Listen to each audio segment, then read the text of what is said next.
All right. Hey, it's James from WICR. Welcome to the Voice Box. We have a very busy show today, and so I'm really excited to get right into it. How's everyone's Friday morning going? Today I proceeded to wake up at 2 a.m. to the sound of thunder. It is approximately 11:09 Friday, February 18th. We are looking at crisp 39 degrees and windy in Nourish Hell. Yeah, it's super windy. I woke up at 2 a.m. I made the classic mistake of looking at my phone, understanding that it was going to rain, and then proceeding to still have my window open throughout all of the night. So got rained on, woke up at 2 a.m. to the sound of what sounded like Earth being under attack. Um, yeah, Earth sounded like it was under attack, which is not a fun way to wake up in the morning after that. Got up, went to my math class, and now we're here, and I'm excited to be here to talk about a lot of new music today. Let's get into the music. New music dropping tonight at midnight, as it is Friday. New Music Friday, we have to look forward to. Jack Harlow's Nail Tech, which actually did drop today. I've listened to it. It's very good. Very it's what's the word that I'm looking for? He knows he's rich, and it's kind of one of those songs where he talks a lot about like his fame, and he talks about being famous. But at this point, I think Jack Harlow deserves the spot to talk about that. Nigo and Kid Cudi Want It Bad. Gunna has a song coming out. Elon Musk. Yeet to Alive is an album. Love, Boothang, Silk Sonic, Love's Train out now. Heard that one because that's out now by Bruno Mars, a feature on his Silk Sonic. I never listened to the whole album, but I've heard good things about the Silk Sonic album. It's Bruno Mars. It's a little sexy dance. It's kind of fun. I enjoyed it. Gunna, Banking on Me, out now. Haven't heard it yet. Big Crit, album dropping, and Are You That featuring 21 Savage out now, which I have not heard. But hey, you can't talk about music unless you're talking about one of the biggest music events this year. Super Bowl for 2022 and the halftime show came out. And oh boy, did they have music. Did they have a lot of music to talk about.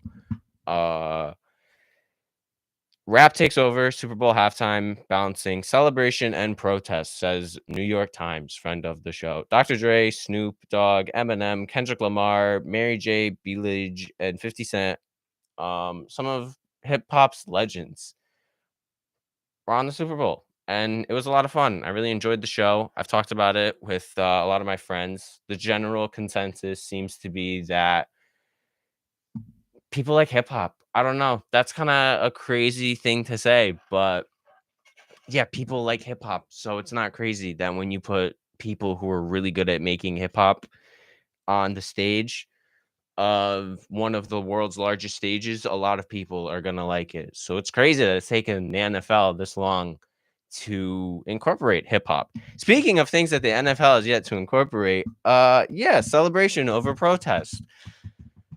There's a lot going on with the NFL. Not a big sports guy, but a big like to argue my views and talk about why I'm right a lot. So the NFL has been under a lot of hot water, and the halftime show was pretty much the best way for them to deal with it, sort of address a lot of criticism, but also still be able to do the NFL thing of they haven't taken an official stance. So some of the big things in regards to the NFL halftime show that happened was obviously Kendrick Lamar had to censor himself. There's a line in one of his verses where he talks about how he doesn't like the po-po, want to kill us in the streets, faux show. Just sounds wrong coming from me, but it sounds great in the song. He censored it. And I have looked high, I have looked low, I've looked up, down, around. Every other outlet seems to give the same opinion of the NFL pretty much not admitting whether or not they asked him to censor it. There's a lot of confusion because the way the camera is shot, it makes it seem like Kendrick Lamar kind of had his head down. So they're not sure if he censored it because he wanted to avoid controversy, because the NFL has released statements saying that they didn't clash with any of their artists, and talking to someone who's actually been involved in producing the halftime shows, the artists do get a lot of creative control in their shows. But they do also have to balance obviously what the artist wants and the NFL being a brand. And the NFL does not like having bad criticism. And at this point, the halftime show is always going to stir up some form of controversy in funny ways, and then in also in ways like this, and in ways like Eminem. Eminem took a kneel during the halftime show, which was crazy, and it was a callback to Colin Kaepernick. It's pretty much official that it wasn't like Eminem doing it for the sake of Eminem doing it. He did it, and Colin Kaepernick even like tagged him, this and that.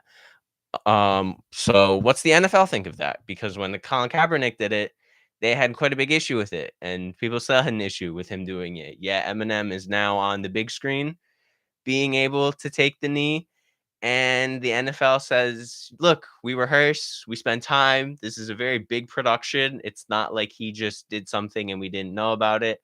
However, it also doesn't look like the NFL signed off on it. So again, one of those, the NFL is trying to have it both ways, where they're like, "Yeah, no, we totally knew he was going to take a rise for social justice. We just wanted it to happen in a way where we can also not have to deal with any of the criticism that's going to come up from it." So a strange time and a strange show. Personally, I don't know anyone who took offense to it besides a lot of reactionaries. Reactionaries had a field day with it, but they had the same thing when Colin Kaepernick decided to do it. Everyone sort of, people kind of show their true colors when you involve something that they're not comfortable with and mix that with something they're very comfortable with. So this is the best example of that. Politics, a lot of people are uncomfortable with, getting mixed with football, which is something that a lot of people are comfortable with. Up for you to decide how that is, but it did happen and it was crazy. Good show though, all around. Like I said, I don't think there was anything bad. This was the first time that hip hop has had the center stage, so that was awesome and long overdue. You could tell it was long overdue because they had some of the greatest hip hop icons come out to like the stage, like very big names like Snoop Dogg, like Dr. Dre, like 50 Cent, and they all kind of like did their classic songs like you do at the Super Bowl. Like you tend to just perform songs that have been your greatest hits, and you can just really see the comparison of how much older these people are now. And it really does kind of make you sit back and you just go, wow, like this really is the first time they've done like hip hop at the Super Bowl. Like that's crazy. But Kendrick Lamar was there. He killed it. Eminem was there, so there's still people like in the game, kind of at their prime. Kendrick Lamar, Eminem. I don't know if you want to say they're at their prime. Especially with Eminem, you don't have to look hard to find a lot of criticism on Eminem. But with someone like Kendrick Lamar, actually talking about music in the show dedicated to music, still don't know about that album. Very, very, my friend is on the case. Friend of the show, Thomas, he's keeping me updated on Kendrick's pretty much whereabouts to know when this album is going to drop, any information we can get about the album, and hopefully we will get the information about it. But as of now, he's keeping everyone kind of in the dark, and we really don't have any information on it. We're hoping to get it a lot sooner. Didn't happen. He's taking the approach of a lot of great artists. He is a very talented artist. He is an artist who has the capabilities of producing mass amounts of music for his consumers' entertainment, and he's not producing any of it. So, this album is about to be great because artists who have not released music recently tend to still hold a very special place in all of our hearts. But not everyone can be a big Frank Ocean fan like me. But with all the news and with all the music in the news, I have been James Melvin from WICR. This is the Music Box. Make sure to follow us on Instagram. Make sure to follow the WICR account. And with that, I hope that everyone has a great Friday morning. And I hope everyone has a great long weekend. Don't forget, Monday is a holiday. It's President's Day, so we're gonna have a long weekend. But also, we are not having classes on Monday, and Tuesday will be a Monday schedule. Hopefully, the weather will hold. It's been getting really good recently. It's been warm, and I've been happy because I've realized that not having warm weather makes me very upset. So the warm weather has been out and my mood has just been changed dramatically. And I really like it. So here's hoping for some nice warmer weather. Here's hoping for no rain. And more importantly, let's pray the wind away. Thank you all and enjoy your day.